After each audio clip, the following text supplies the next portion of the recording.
I'm Dr. Fletcher, and I'm the Chief Scientist here at the Miniaturization Center. Now, I'm sure you're all aware that our health is constantly being challenged by viruses, bacteria.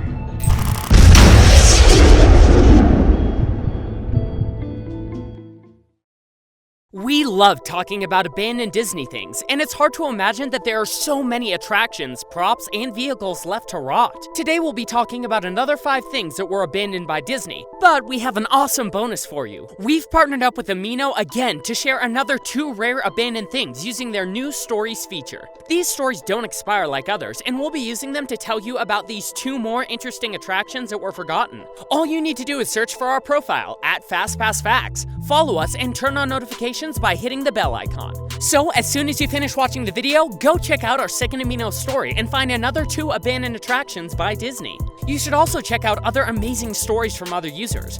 You can find lots of awesome, different, and interesting themes. We'll be posting stories and sneak peeks of upcoming videos, so be sure to check out our profile, like, and follow us. Every like, comment, or follow you give us is an awesome, free, and easy way for you to support us and help us keep creating. Treasure Cave. Before we begin with this one, it's important to point out that we're not talking about Castaway Cay or the abandoned Discovery Island in Bay Lake, which we've already covered in our first Abandoned by Disney video. Many people tend to confuse this island with both of these other islands that we mentioned before, but it's not either of them. Back in 1989, Premier Cruise Lines decided to look for an island to make it a unique destination for the Bahamas cruises. Back then, cruises didn't used to appeal to younger people and families, so Premier Cruise Lines had an idea. They wanted to create the first cruise tailored to families. And what was the best way to do it? They would partner with Disney. So they did, and they began a partnership to create the first Disney-themed cruise. This cruise offered guests a unique experience where they could meet and interact with Disney characters aboard the ship, and also visit an island that offered amazing facilities, beautiful beaches, golf, gift shops, and so much more. There was a big theater with a stage and benches, ferries and trams to transport guests, characters walking around the island, and an awesome camping experience. So what happened? Well, the bay near the development was too shallow for the cruise ships to get to the island. So, Premier Cruise Line built a special canal so that their smallest cruise ship could fit. What they didn't think about was that this experience would be a success and it would become very popular. And because only their smallest ship could fit, the island could only be used by 1 ship each week. This wasn't a problem at the beginning, but when the demand was becoming higher, bigger ships started taking guests to Nassau. Also, the climate made it pretty challenging to go to Treasure Cay, so smaller ships began avoiding it until the island was abandoned entirely. Disney ended their contract with Premier Cruise Line so they could create their own cruise line. They were offered a chance to buy Treasure Cay, but decided not to. They purchased their current island called Castaway Cay, and by 1998, debuted their first cruise ship called Disney Magic. Presenting the most long-awaited cruise ship ever, the Disney Magic. From Disney Cruise Line, now sailing. Treasure Cay remained abandoned for more than 20 years, and of course, the natural elements reclaimed the island. So everything started rotting away and deteriorating. In 2006, a plan to rebuild the island was revealed. A group of investors got together and decided to build a luxury resort community called Baker's Bay Golf and Ocean Club. Premier Cruise Lines went bankrupt and sold all of its fleets. The Big Red Boat, or Starship Majestic, the Disney cruise, was sold and became the Ocean Dream. This ship was abandoned at the ocean by the owners for a year on Thailand's east coast, until it sank in February of 2016. Disney World Airport. Known as the Lake Buena Vista STOL Port Runway, what appears to be a wide spot in a side road was once a landing strip for a small aircraft flying between Disney World and the Central Florida International Airports. Built between 1970 and 1971, the runway was used for about 2 years by Shawnee Airlines, the only airline that used to fly directly to the Magic Kingdom. The airport was never a big project. It only had 1 runway. It could hold only 4 planes at a time and didn't have a hangar space. It was actually part of an experiment for a future, even bigger project that was eventually canceled. There's enough land here to hold all the ideas and plans we could possibly imagine. Right now, our plans include an airport of the future down here in Osceola County. When when Disney World started to extend the monorail system, the airport was barely used because the elevated monorail that was extended near the end of the runway made it pretty dangerous to land there. Even Disney's official plane, Mickey Mouse 1, was forced to land on World Drive rather than Disney's own abandoned runway. Also, after 9/11, Disney was given its own protected airspace and a no-fly zone. So at lower altitudes, like those necessary to take off and land, Cinderella Castle has the same airspace protections as the White House. The closed runway was at one time used as a training area for Disney's bus drivers, which revealed a hidden surprise for the trainees. Originally used to surprise the airplane passengers, the set of grooves, like those on the side of a highway, that line this runway play When You Wish Upon a Star when driven over at roughly 45 miles per hour. Sadly, the set of musical grooves was removed in 2008 and can no longer be experienced. The area is now used as a backstage parking and storage lot and is easily accessible by turning right under the monorail before entering the Magic Kingdom parking area. 20,000 Leagues Under the Sea. 20,000 Leagues Under the Sea was one of the most loved attractions in Disney World's history. It opened on October 14, 1971, and unlike the Disneyland counterpart, Submarine Voyage, this attraction actually was directly based on the Disney film and not on Jules Verne's original novel. The ride took submarines through polar ice caps to rediscover the lost city of Atlantis and to observe magical mermaids. People were also thrilled as they saw animatronic sea monsters guarding treasure or watched a giant squid attacking another submarine.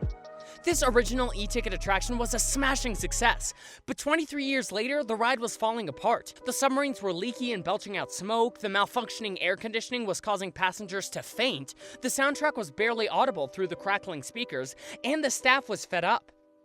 The worst part is that thousands of dollars had been spent every year to upkeep the attraction. So, on September 5th, 1994, the park announced that the ride would be temporarily closed for renovations. The renovation never came, and the attraction remained abandoned for 2 years until early 1996, when Disney officially announced that the attraction was not coming back. The submarines were removed, some ending up in the Disney Boneyard and others in Castaway Cay, and this area became Ariel's Grotto. Disney added a King Triton statue to the lagoon and a special Ariel meet and greet area.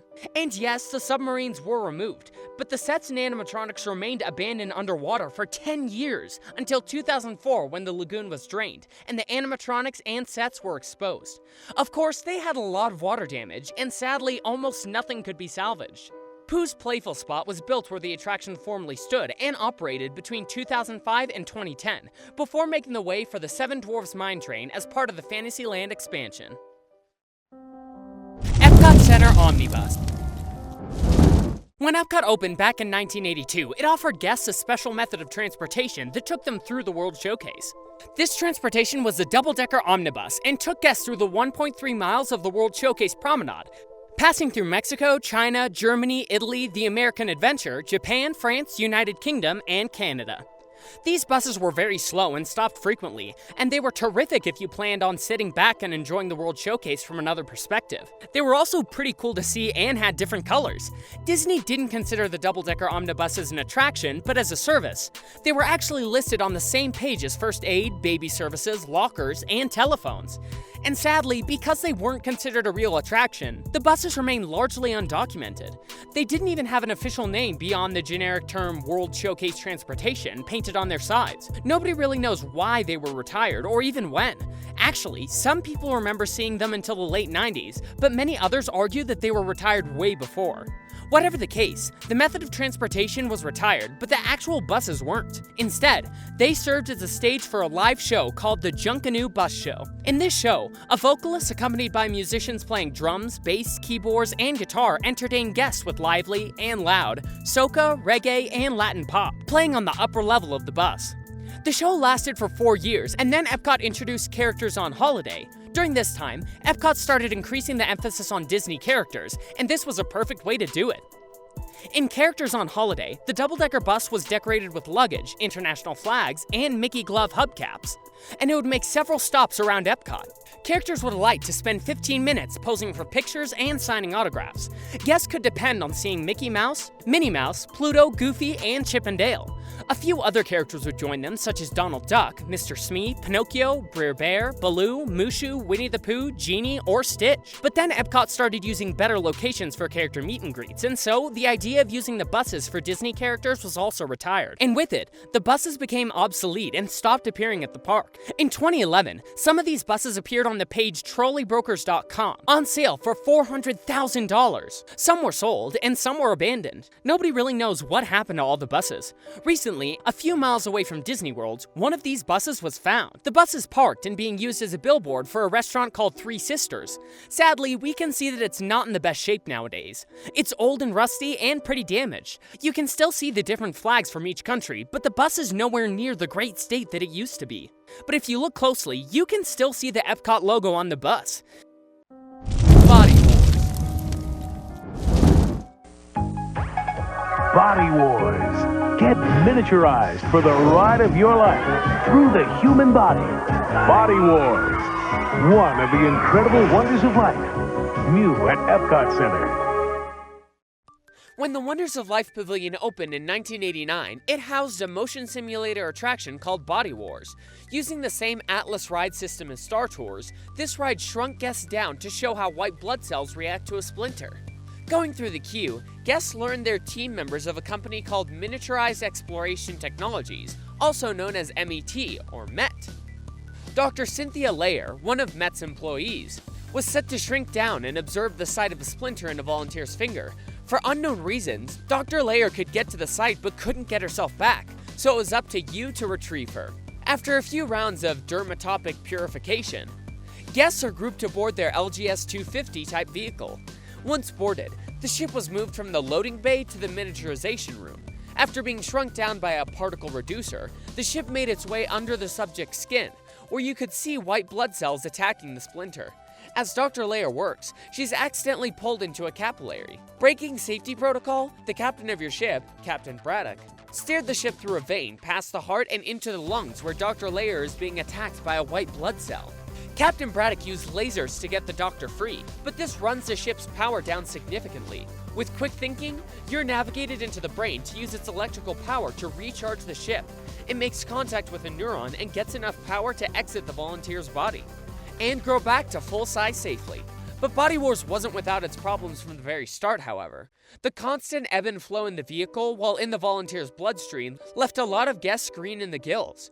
Coupled with some issues with the system that caused a slight delay between the projection and the motion of the simulator, it became an increasing problem. At one point, a few frames were clipped from the film to try and alleviate issues, but this quick fix was noticeably visible. This did help, but Body Wars could never shake its reputation for making guests sick. Despite these issues, Body Wars continued operating until Wonders of Life was converted into festival space in 2007. The attraction's queue and loading bays were a popular spot for urban explorers inside Epcot, who kept a close eye on the simulators themselves. For years, they sat dormant until they were finally removed in November 2014.